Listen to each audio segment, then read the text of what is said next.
Para bapak dan ibu, saya mau bertanya ke umum. Yesus dilahirkan di mana? Wah, hebat pinter . Yesus dilahirkan di Bethlehem. Bethlehem artinya apa? Pinter. Bethlehem artinya rumah roti. Ketika Yesus dilahirkan di Bethlehem di rumah roti, Yesus ditidurkan di mana? Di palungan. Palungan itu wadah apa? Wadah makanan ternak. Yesus mau menjadi makanan ternak. Siapa yang menjadi ternak? Kita domba-domba. Kalau domba-domba tidak mau makan makanan yang di palungan itu, apakah dia bisa bertahan? Tidak. Ternak-ternak, domba-domba hanya akan hidup, bahkan hidup sehat kalau dia mau makan makanan yang tersedia di palungan itu. Dan siapa yang ada di palungan tempat makanan itu? Yesus. Inilah Yesus, roti surgawi, roti yang turun dari surga.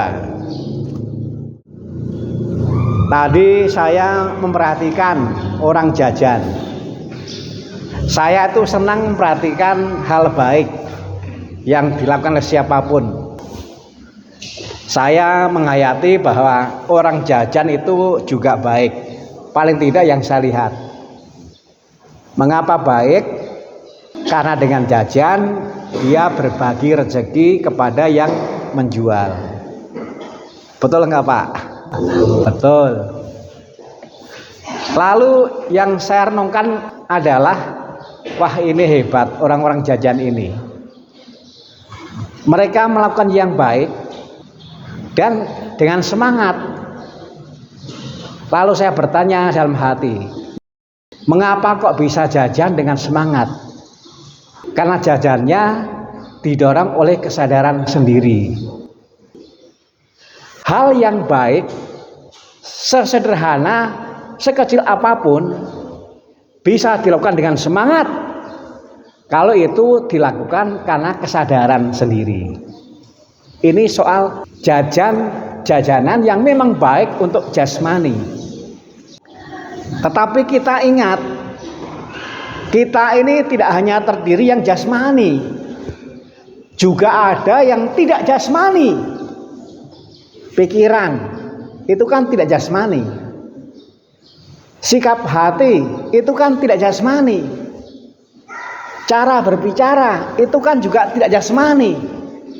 Kelakuan itu kan juga tidak jasmani. Jadi diri kita itu terdiri dari yang jasmani, tetapi juga yang tidak jasmani. Jajanan yang jasmaniah baik untuk yang jasmani. Nah, kita ini juga perlu makanan yang rohani, makanan yang tidak jasmani, makanan yang surgawi. Yang tidak lain adalah Yesus.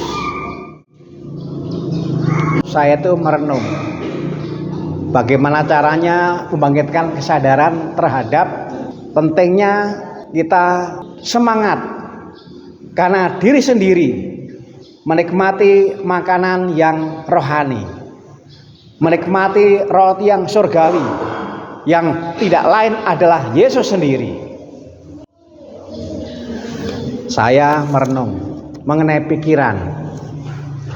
Pikiran itu menurut kita bisa jahat atau tidak? Bisa kotor atau tidak? Sikap hati itu bisa jahat atau tidak?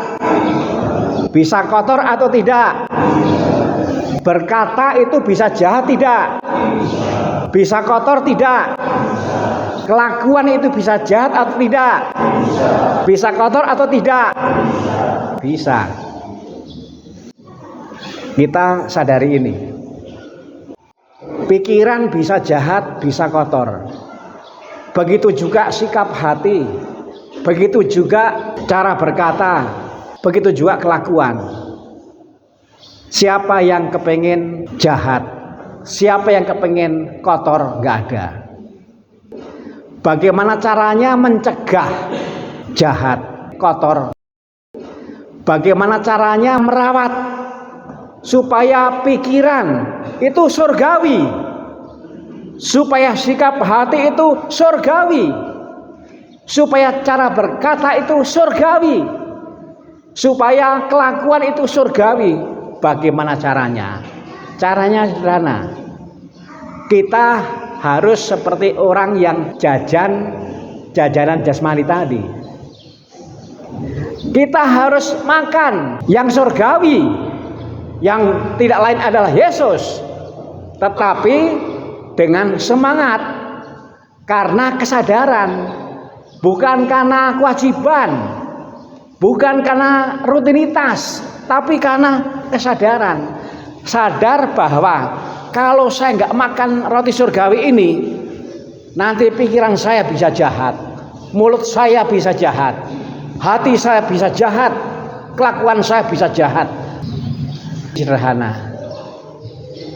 Kita harus sadar dan semangat, bukan hanya terhadap yang jasmani, tetapi juga terhadap yang rohani, yang surgawi.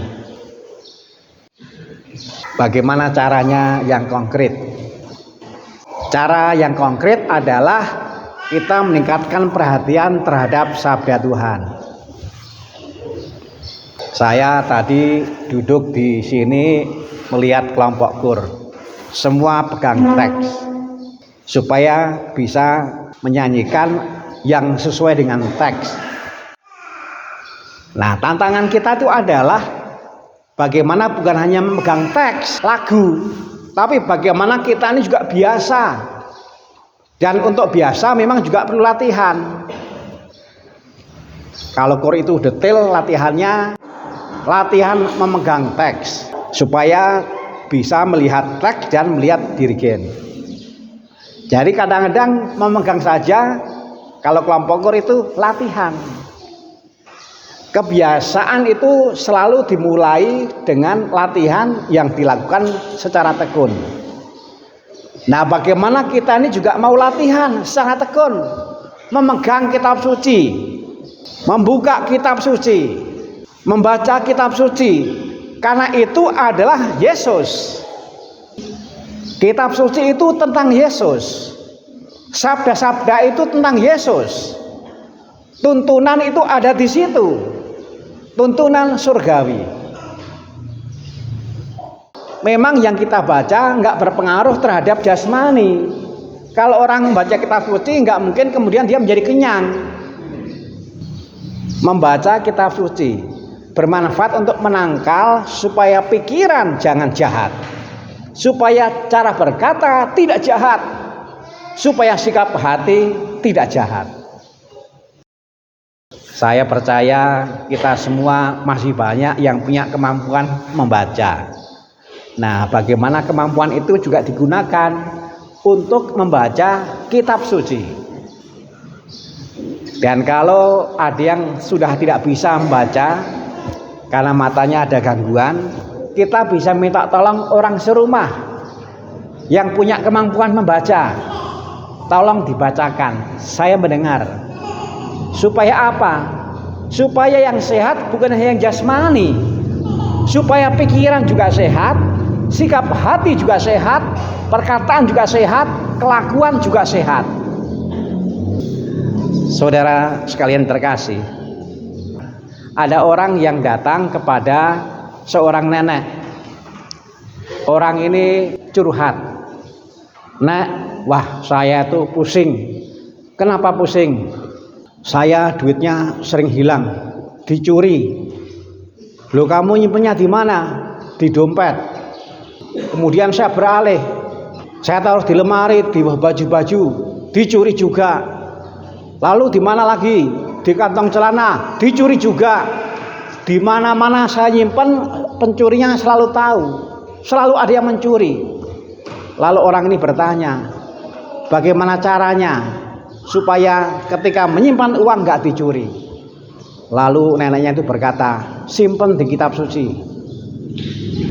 Orang yang senang sabda Tuhan, orang yang senang kitab suci tidak akan mencuri. Karena apa? Karena di kitab suci juga dikatakan jangan mencuri.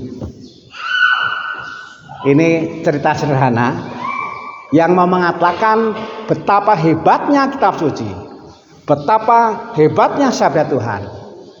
Kalau orang cinta sabda Tuhan, maka orang akan dijauhkan dari yang jahat, dijauhkan dari yang kotor. Nah, mudah-mudahan kita seperti orang yang jajanan makanan jasmani.